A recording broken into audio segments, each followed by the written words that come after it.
Today we're talking about setting up a store in 3 steps. If you would like to see the previous marketplace webinars that we had, click on the link in the description. You can see the tutorials in the BrickLink Basics section. If you would like to suggest anything that we would be talking about next time, also write in the comment section and let us know. If you have any questions about setting up a store, feel free also to use the comment section and let us know. We'll try to answer to as many of them as we can today. So what are the steps to become a BrickLink seller? Step 1, you actually first need to become a buyer, and we'll jump into that briefly. Second step, you would need to submit your documentation and get your store approved. And step number 3, you would need to go into your store settings where you could set up your shipping methods, your payment methods, and your storefront. So let's start with step number 1. Why do you need to become a buyer on BrickLink? BrickLink is a peer-to-peer site, which means we have both buyers and sellers. There's an easy explanation why you first need to be a buyer is because we would like you to experience the process from the buyer perspective first before you make a conscious decision to join the club. As a buyer, you would be able to place an order and get a feedback from seller. So that's a requirement that we have for your account to be upgraded to a seller account. So one thing to note here, you cannot always get the feedback right away, and sometimes sellers choose not to send the feedback. What you can do in this situation, you can reach out to the seller directly and maybe start this connection with them, introduce yourself, maybe make some friendships. We have many community members who are friends on the platform, and tell them about your situation, why you need the feedback. So most of the times, sellers will help you out with that and provide the feedback that you need. Once you have your feedback, you're ready for step 2. For step 2, you would need to hover over this area right here, which will show you the drop-down menu, which would say upgrade to seller. Once you click on that, you would be able to see. They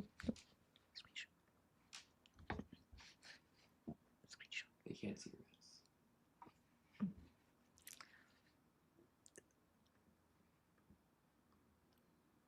Keep going. Yeah. Once you're there, sorry, there was a little technical issue right here. So once you're there, you are able to see the steps that you need to take to become submit your documentation. The first step would be to add shipping methods, and we're going to talk about that in a minute, and also add your inventory. Once you complete the first 2 steps, you're able to go to step 3. In step 3, you would be able to provide that documentation that you need.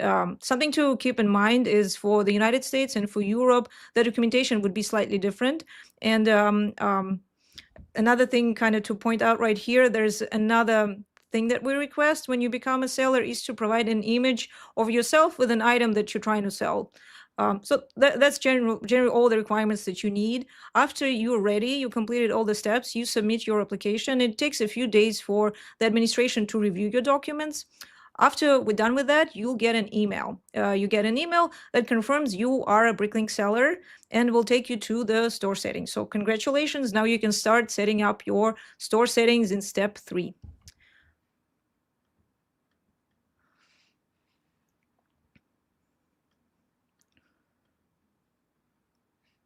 Okay. So this is my store settings. I'm gonna go right here.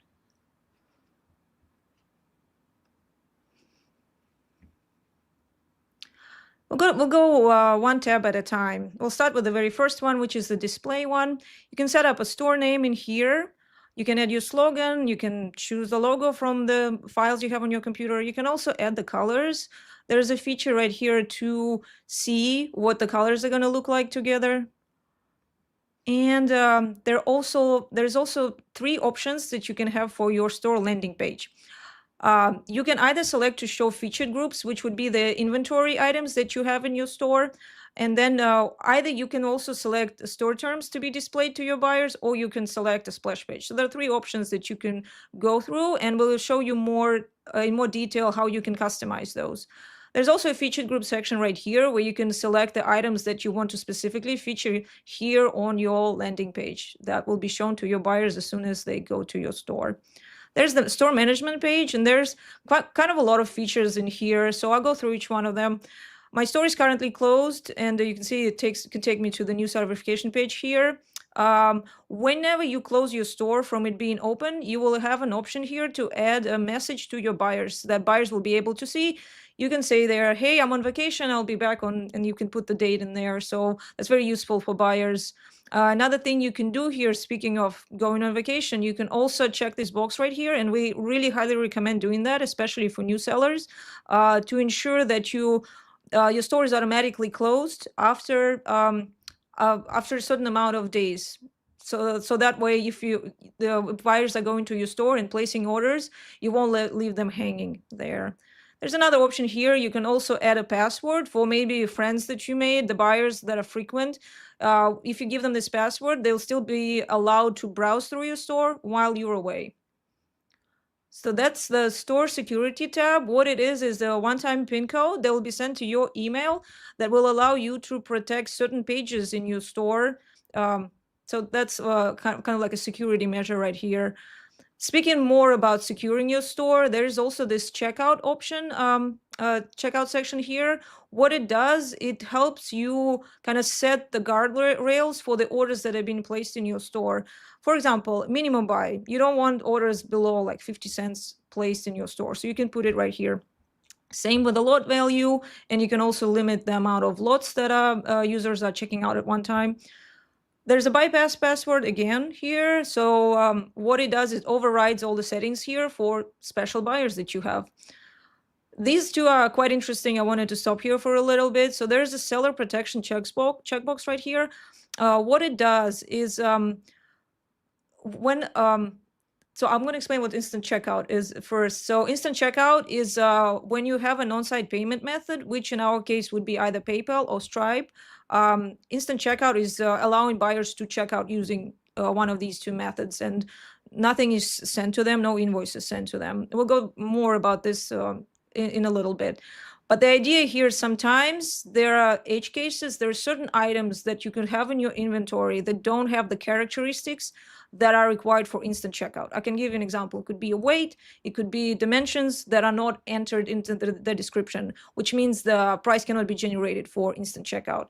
So for those cases, if you suspect you might have something like that in your inventory, especially if you're doing mass upload, you have a lot of items in your inventory, you can choose to select this option here, which means buyers that cannot instantly check out from your store, they will get an invoice. So that's kind of like a backup option. There's that's this one. That's the one I meant. Backup for instant checkout is this checkbox. Seller protection option is a separate one. That one is for new buyers that are going into your store.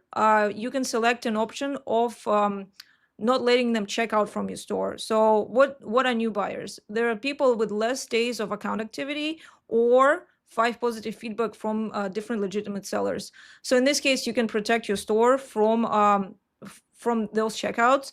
The other thing to mention here too, sometimes we have sellers writing to the help desk and saying, this buyer cannot check out from my store, what is going on?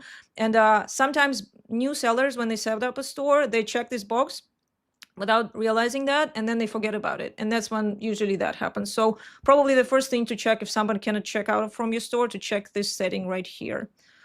The next step is store currency, which is generated based on your location. There's since we're a US store, we have the US sales tax section here. For Europe, it would be the VAT section. Something to mention here for our US sellers: if you have a reseller certificate, you can file it through the help desk, and we can provide tax exemption for you. There's a store inventory option here. We're going to do a separate tutorial on store inventory at a later time, so we're not really going to dive in here today. And there's an affiliation section here, which means that you can affiliate your store with Rebrickable. So the store address, Let's go to the terms section. So terms, if you remember, we have 3 options for the landing page that users will see. And here you can set up your terms and conditions. Later on today, we're going to talk about more about how we can, what we need to put in there, maybe to make your experience, make buyer experience easier and better for everyone. So Splash is another option that you can use for your landing page. You can either completely disable it, you can customize it, or if you have a store external on this external website, you can use it to externally host it here. Now let's go into shipping. So this is our shipping methods page, and the first thing to do here, what I wanted to show you, is to add a shipping method. So that's what you're going to see when you're first setting up your new seller verification. That's what you're going to see right there. So there are 3 options here. You can choose from shared shipping methods. If I click on this, it's going to take me to a page where community members share their shipping methods. You can select from their shipping methods. It's a great way to share your experience. So that, yeah, something that we could probably recommend, especially if you know some stores and you can trust them, and and that way you can use their shipping methods. You can also create your custom one, which you can see here. We're going to go through it right now, and then you can also copy one of the existing shipping methods that you already have. Something to talk about here too, these are the countries that are already in the shipping methods you created, and you can also, again, use a bypass password for somebody from a place that you're not shipping to, allowing them to bypass that. There's shipping policy here, and an important thing to note here, that's something that you ideally would want to be transparent about with your buyers, something to mention here and possibly put on your landing page so buyers see it right away and see it at checkout as well. So let's go to the domestic shipping method. We'll start with this. So you can select a name for it. You can group your shipping methods, and you can select an icon. You can place a note for buyers. They'll see it at checkout. Right now it's disabled. You can click here. There are automated and manual shipping methods. So this one is an automated one, and we always recommend it. It's a default one for new sellers. So what it is the final price is shown to a buyer at checkout, and all the invoices are sent automatically. That is if you want to send an invoice. And we'll talk about invoices in a little bit too. Also, what you could do, you can also do instant checkout that I mentioned earlier, which will also allow you to use instant checkout in this method. Instant checkout works, as I mentioned, with on-site payment options. There's a manual option here as well. What manual does is a buyer first needs to place an order, and after that you will be able to send them an invoice. So it's slightly different from that, and depending on what you choose to do based on the orders, specific items, you can choose to add manual options here as well. So something I mentioned earlier when we were setting up or looking at different ways how to set up your shipping methods, once you have your shipping methods and you're proud of them, you can choose to share them. You can publish to share with other community members. So that's like just a good way of kind of creating this back and forth with the rest of the seller community. You can also import a shared method. So like I mentioned earlier, you can import it from this list that is shared between all the members. Here's the destination and base rate section here. So our shipping method here is domestic. First thing you could choose is probably import the fees from the USPS website. You can select different options here. So that will be taken automatically. You can also select a weight band, which means for the items that weigh within a certain range, this is what the shipping is going to be like. Similarly to that, there's a price band. So you can select that for items that are $5, the shipping is going to be $5. And you can add additional ones and delete them as well here. And then there's the flat rate. You can just select that all the items are going to be $5. Next, we're going to move to discounts. So here there's there are several ways how you can discount the orders.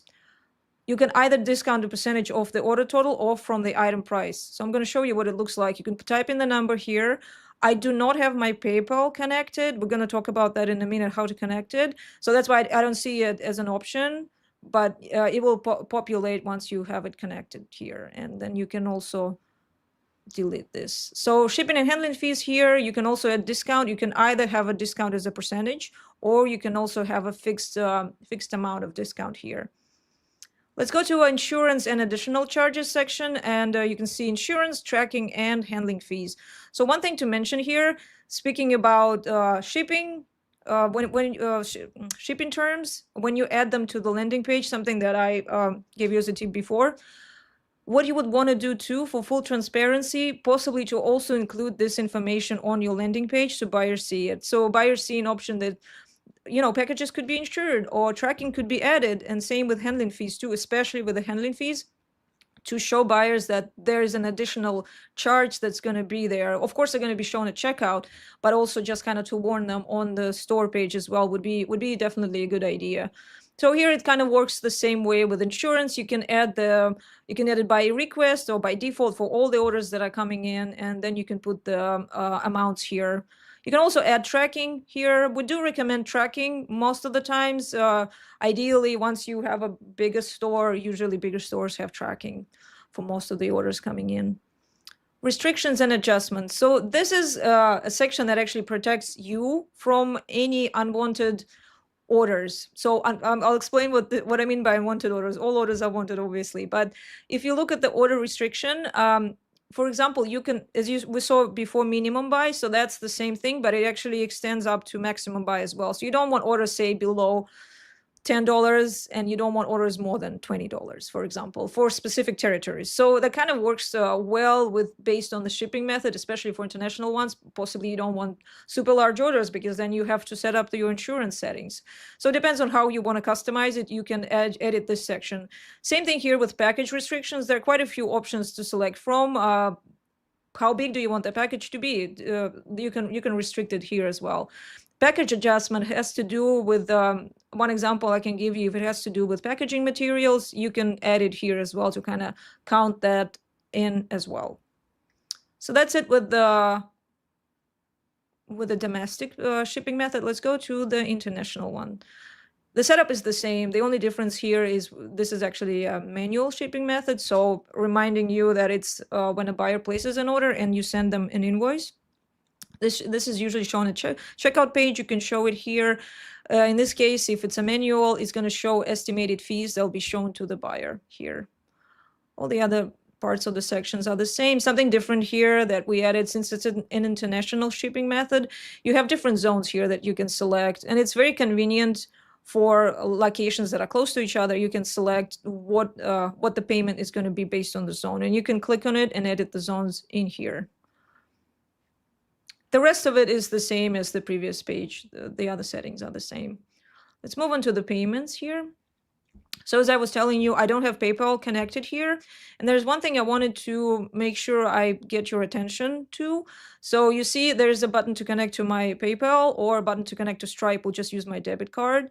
Sometimes if PayPal Marketplace is not connected, there's a warning message that is displayed to users. And I'm going to show you real quick what it looks like.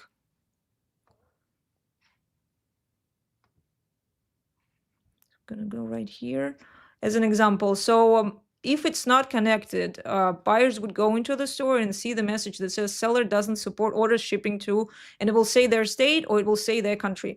Why that happens? BrickLink is collecting sales tax or VAT for specific orders. So, or for the states where sales tax is collected in the US, and for orders in Europe that are below a specific threshold in Europe, we have to collect it at the point of purchase. So when that only can happen if you have your on-site payment methods activated. So this is the reason why this message shows up. If you do see a store with that message, that's most likely what the issue is. So would recommend you can just reach out to them and ask them, hey, did you know you don't have it connected? So there's other accepted currencies here that you can set up. And let's go to message templates. There are different ways different messages that you can send to people. There's a drive-through message when the order is ready to ship. Different quote, when people are requesting quotes, you can send them a notification. Usually you can select if you want to have quote at checkout, and it shows as a separate button under the checkout button. That is before the buyers place an order, they are able to first ask you how much it's going to cost. One thing I wanted maybe to point out here, so the order invoice. So that's what I was talking about with manual orders. You are sending out an order invoice. As you can see, you have tags here to edit. What we would recommend is using some kind of a source code editing software that will allow you to edit it easier because it will highlight all the tags, so you'll see them by color. So that would just make it a little bit easier. That's it about the store settings. I think the last thing before we go to the questions that I wanted to point out for you here is the help center that we have.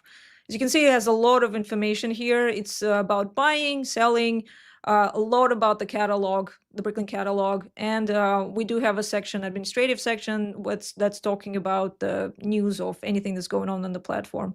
So that's a good source to go to when you're first buying on BrickLink, first selling on BrickLink.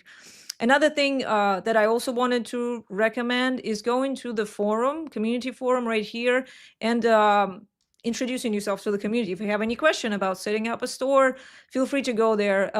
Everyone is very supportive. BrickLink sellers are very supportive of each other. So you will have a lot of advice, feedback. So that's a great place to start, and a great place to introduce yourself to the community and kind of start this journey for you. I think that's it. And I can check if we have anything in the question section.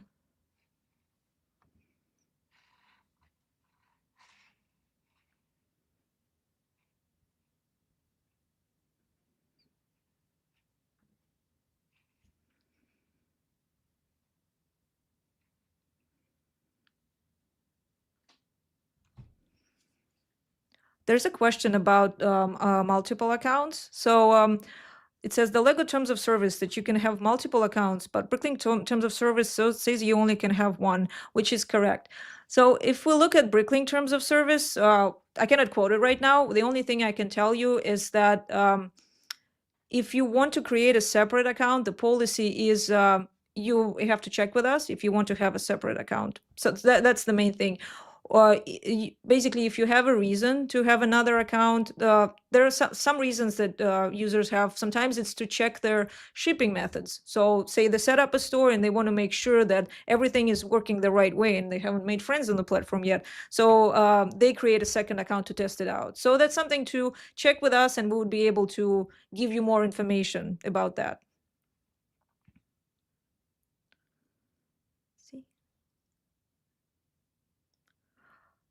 The other question here, is there a link to a how-to on importing your collection into BrickLink? So I'm guessing you're talking about the inventory here. So there is ways to upload your inventory. I don't think we're going to be covering it here today because we're talking more about the shipping settings. But if that's something you want us to cover in the next tutorials, we're definitely going to talk about that as well and cover that more, because obviously it's a big part of setting up your store. We do have help articles about that, so that's probably a good place to start. But of course, if we let us know if there's specific things that you would like us to cover, and we'll add it to the next tutorial that we have. I think that's all we have for now. If anyone has any questions, please feel free to write us in the YouTube comment section, and we'll be able to come back to it after the webinar. Thanks, everyone. Hope it was very useful for you.